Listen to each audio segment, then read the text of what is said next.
Welcome to the Windows and Computer channel, and this is the quick look and review of the latest build of Windows 10 19H1. This is build 18262, and it was released today, October 17th, around 1 p.m. Eastern. So this is the latest installment. We haven't had a build for about 2 weeks now, and here's there's a few little things that are new in here that are interesting. So first of all, the install. Same problem that I had in the last installs, that basically it kind of restarts the install a few times, and basically it took like an eternity to actually reinstall this build. So it's kind of interesting to see this. Basically it does install, it's just that it kind of does it twice or 2 or 3 times before it actually succeeds and goes ahead. It was the same thing with the last build, 18252, so I guess it's some kind of issue in here.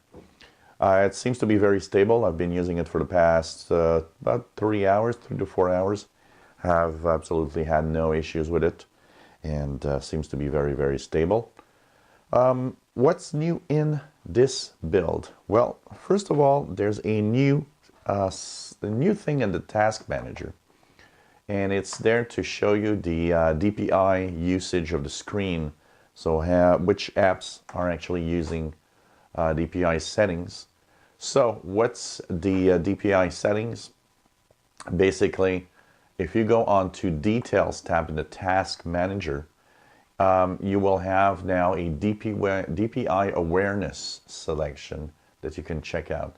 Now, it doesn't show automatically. If you guys want to see it, what you got to do is go on one of the top sections here, right-click in it, and then choose Select Columns.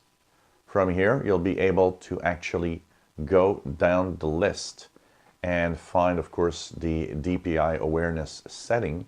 And so you just put a check mark, click OK, and you'll have that available. So you see here, per monitor and so on. There are some information here about this. I'm not sure as to the importance of using this, but anyways, it's one of the new sections that's available right now.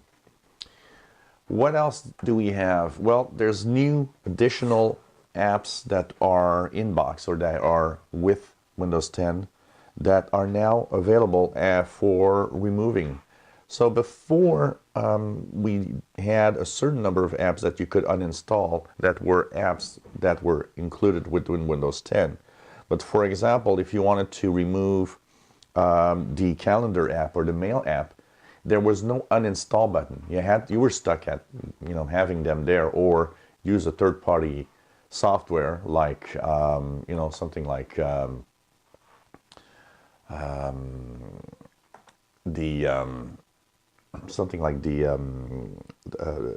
CCleaner to remove it. So now you can actually, for example, mail you couldn't uninstall mail. If you right click on it, now you've got an uninstall button. They've added a few apps now that you can actually uninstall. So the 3D viewer, calculator, calendar, Groove Music, mail, movies and TV app, Paint 3D, the snip and sketch, the sticky notes, and the voice recorder are now possible to remove. So this at least is some kind of improvement if you want. A lot of people want to have the possibility to remove some of the core apps of Windows 10. They're getting there. Maybe they're going to add more. Hopefully, I would kind of like to have whatever you want to uninstall available here, but we'll see. There's a new troubleshooting section. It's not yet functional. So if you go into All Settings and you go into the Update and Security, here you will see that in Troubleshoot on the left side, there's a recommended troubleshooting. So it says here, keep your device healthy by automatically applying recommended troubleshooting for known problems. It's grayed out. It's grayed out. You can't use it right now, but this will eventually be there. It will be a very machine-specific troubleshooting kind of help to kind of give you the possibility to fix some of the problems per machine. So what's going to happen is going to collect data, send it to Microsoft, and with all that they have as information, you'll get troubleshooting tips on what to do and what you could do to actually make or help in the troubleshooting of problems on your machine. There's a few narrator improvements if you use narrator. Basically, you can now read next sentences. There's the basically keyboard settings that you can actually use. Caps plus control plus period for read the next sentence. Caps control comma to read the current sentence, and caps control M to read the previous sentence, which have been added. And so basically there's a few little things there.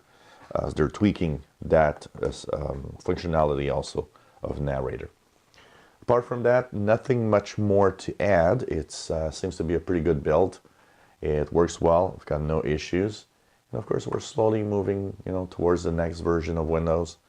What we know, some people have been asking me, is sets in here. It's still not there, but from what I've heard, it will actually reappear at some point in this build. So we should have sets return at some point, but it's not there yet. So that's pretty much what I have to say. I don't know about you guys, how it goes for this build. Hope it's going well, and seems to work really, really well. We're getting, starting to get a few little new features in here as we move on, and as the build 17763 October 2018 update is still being tested in the release preview and slowing. I've heard possibility of a launch next Tuesday, possibly, so that could be the case. Anyways, we'll keep you updated on this, of course. If you enjoy my videos, please subscribe, give us a thumbs up. Thank you for watching our videos.